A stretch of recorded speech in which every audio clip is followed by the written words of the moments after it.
저는 잠시만요.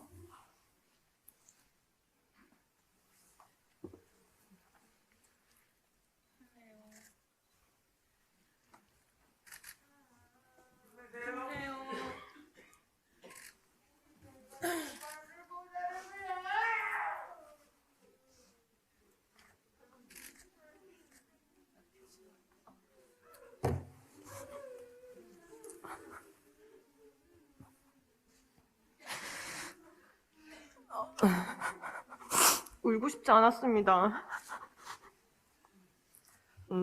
되게 강한 마음으로 왔고, 저도 제가 여기까지 와서 또 이렇게 눈물을 흘릴 줄은 전혀 예상하지 못했는데, 슬픈 11월을 석 달에 걸쳐서 지나왔습니다. 일면식도 없는 사람들을 그리워했던 시간들이었는데, 오늘 와서 이렇게 사진을 보고 이름을 들으니까 그리움이 구체화돼서 약한 모습을 보이고 있습니다.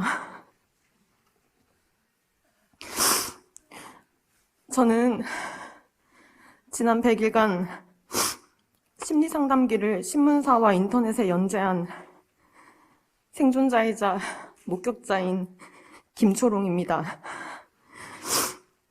저의 글 제목은 선생님, 제가 참사 생존자인가요? 라는 글이었고, 이 글은 지난 100일간 많은 사람들에게 읽혀졌습니다. 그러나 어느 날 이런 반응을 보게 되었습니다.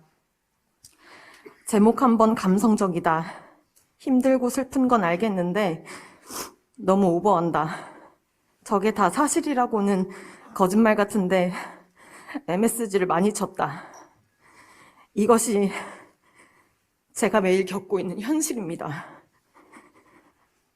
제가 직접 상담 첫날 나는 왜 이렇게 힘든 것이냐, 나는 살아남았는데 내가 생존자가 맞느냐고 직접 여쭤봤던 그 말이 제 글의 제목이 되었고, 그 제목을 누군가에게는 소설이라고 읽힐 정도라는 게, 그리고 글 속에 묘사된 내가 직접 겪고 나를 지금까지 힘들게 하는 상황이 서울 한복판에서 일어났다고는 믿을 수 없는 끔찍한 참사긴 하구나 하면서 역으로 이태원 참사의 참혹함을 깨달았습니다.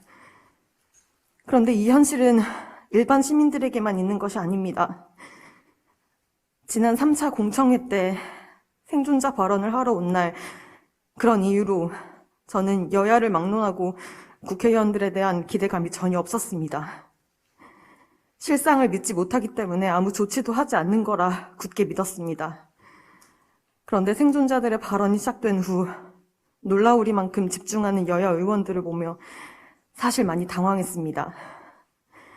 이것이 진짜 생존한 사람들의 감정이구나, 실제 현장은 이랬구나 느끼는 듯한 모습들이 진심으로 느껴져서 스스로 놀라웠습니다.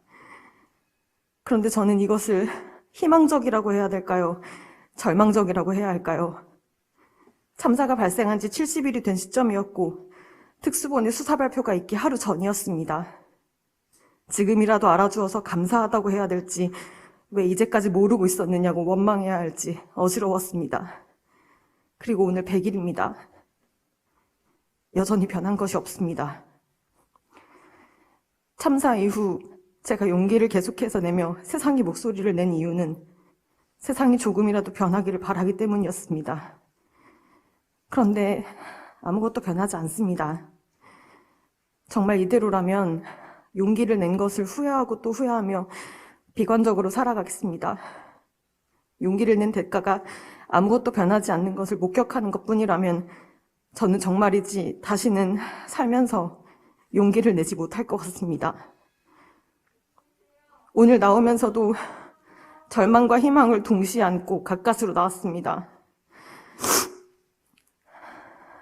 용기를 내기가 정말 어려운 나라입니다.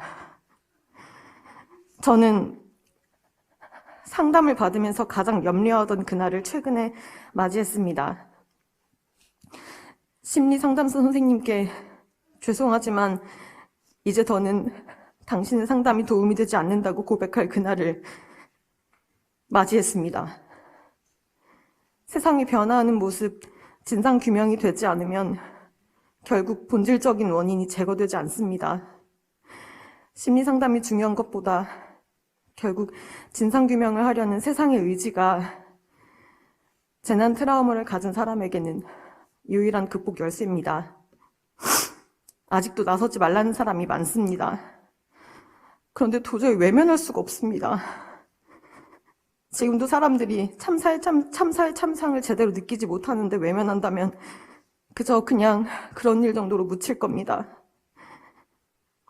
저는 자꾸 남아있는 사람들을 생각합니다. 기억해달라는 이들을 어떻게 도울 수 있을까? 제가 할 수 있는 게 없어서 사실 많이 슬프고, 오늘도 마지막까지 이 자리를 나가지 못하겠다고 거절할까 아침까지 고민한 저를 이 자리에 오고 나서 많이 후회했습니다.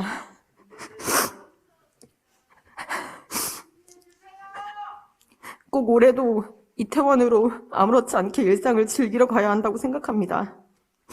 이태원이 위험한 곳이라고 금기시되고 무서운 곳이라는 인식이 없어질 수 있게 도와야 합니다. 나의 일상을, 그들의 일상을 우리는 최선을 다해서 복구시켜줘야 합니다. 학습되지 않게 도와주세요. 지난 몇 년간 늘 가던 곳으로 그날 그 할로윈을 즐기러 갔던 이유는 매년 별 문제 없는 곳이었기 때문에 별 문제 없을 것이라고 생각하고 평범하게 찾은 곳입니다. 참사가 나고 나서 깨달았습니다. 그동안 그곳에서 사고가 나지 않은 이유는 보이지 않는 곳에서 얼마나 많은 사람들이 사고가 나지 않기 위해 예방을 하고 있었는지를 그때 깨달았습니다. 참사의 유일한 원인은 정말로 그동안 했던 것을 하지 않은 것, 바로 군중밀집 관리의 실패가 유일한 원인입니다. 진상규명이 절실합니다. 우리의 트라우마를 없애고 일상으로 빨리 돌아가는 방법입니다. 진심으로 국회의원들은 두렵지 않습니다. 제가 두려운 대상은 피해자와 유가족들입니다. 이들이 앞으로 얼마나 많은 눈물을 흘리게 될지 그게 가장 두렵습니다. 잘못 없는 이들이 더 이상 고통을 겪지 않게 많은 분들이 도와주셨으면 좋겠습니다. 이상입니다.